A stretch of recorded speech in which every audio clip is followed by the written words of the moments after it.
အားလုံးပဲမင်္ဂလာပါ Astria Divination YouTube channel ကနေပြီးတော့ပြန်လည်ကြိုဆိုလိုက်ပါတယ်ဒီနေ့မှာတော့ unboxing ပေါ့နော် unboxing video လေးရိုက်ပြမလို့ပေါ့နော်ဒါ unboxing လေးဆိုဒီဓမ္မကြားဆိုတဲ့ link လေးပေါ့နော်ဓမ္မကြားဆိုတာဟို this moment zone ဆိုတဲ့ Facebook page ပေါ့နော်အဲ့ page မှာဒီ mental health နဲ့ပတ်သက်တဲ့ဟာအဓိက mental health ကိုဗုဒ္ဓရဲ့အယူဆကနေပြီးတော့အဲ့လိုပြောပြနေတဲ့ page လေးရှိတယ်ပေါ့နော်အရှင်နန္ဒာကာရပေါ့အရှင်နန္ဒာကာရလုပ်တဲ့ဓမ္မကြားဆိုတဲ့ဟာလေးပေါ့နော်ဒါ unboxing ဓမ္မကြားဆိုတာဘာလဲဆိုတော့အဓိကဒီထဲမှာလေ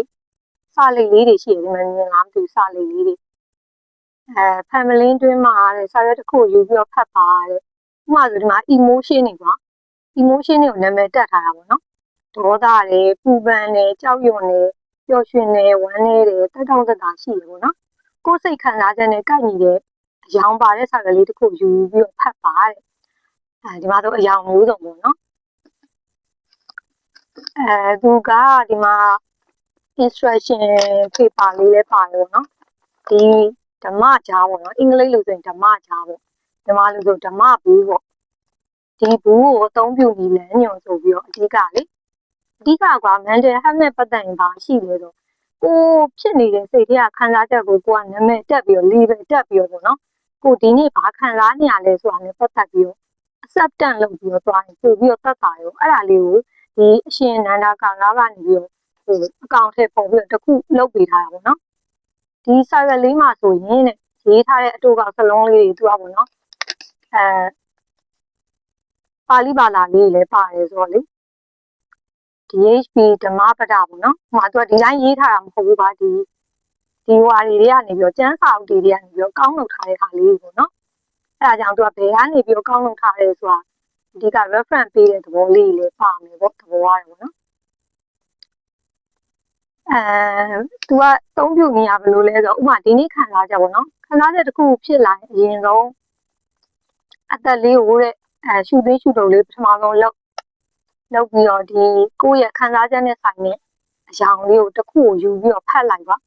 ဖတ်ပြီးတော့ဒီဓမ္မစာသားလေးကိုဖတ်ပြီးတော့ဒီကစာသားလေးအတိုင်းပဲစိတ်ထဲမှာဆင်ခြင်အာရုံပြုပြီးတော့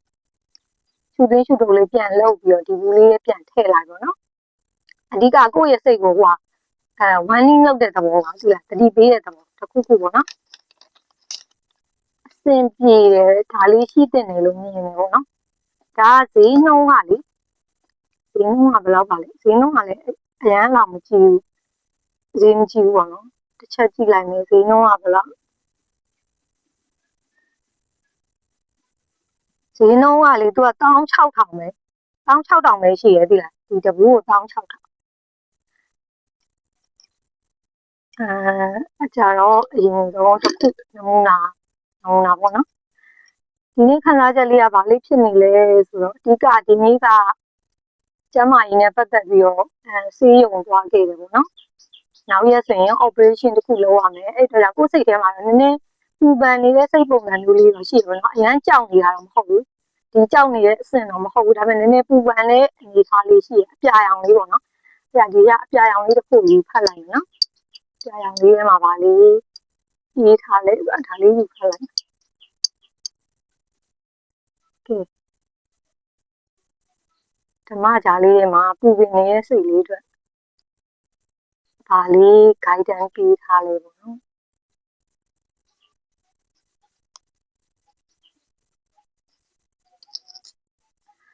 လူချင်းတတ်မှတ်မှုရှိနေတယ်များစိုးရိမ်နေရတယ်တဲ့မလူချင်းတော့ရင်နဲ့စိုးရိမ်မှုလည်းမရှိတော့ဘူးဒီမှာဆိုသူ့နောက်ကဒီစာသားလေးကဒီတိုင်းရေးထားတာမဟုတ်ဘူးဘယ်ကျမ်းဘယ်တုတ်တော်နေပြီးတော့ကောင်းလုပ်ထားတယ်ဆိုတော့ reference လေးလည်းပါတယ်ပေါ့နော်အဲကြအဓိကလူချင်းတတ်မှတ်မှုရှိနေတယ်များစိုးရိမ်နေရတယ်မလူချင်းတော့ရင်စိုးရိမ်မှုလည်းမရှိတော့စိတ်ထဲမှာအဓိကတစ်ခုခုကိုလိုချင်နေတဲ့စိတ်ဖြစ်နေအဲ့ဒါကြီးကပူပန်တွေကမရမချင်းမဖြစ်မချင်းပေါ့နော်ဒီကအဲ့ဒါကြီးကိုဖျောက်ဖို့လိုတယ်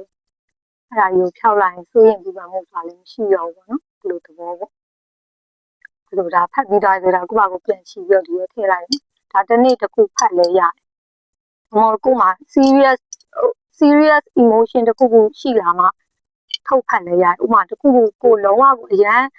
ဒေါသထွက်နေတဲ့ case တစ်ခုခုနဲ့ကြုံလာရလို့စိတ်ကိုလုံးဝထိမ့်မနိုင်သိမ့်မရဖြစ်နေပြီဆိုလုံးဝဟိုးတုံခဏဟိုးတုံရက်ထားပြီးတော့ဒေါသထွက်နေတဲ့အတွက်ကြောင့်အနီရောင်လေးတစ်ခုယူပြီးတော့ကိုယ်စိတ်ကိုပြန်ပြီးတော့ warning လုပ်တဲ့သဘောပေါ့နော်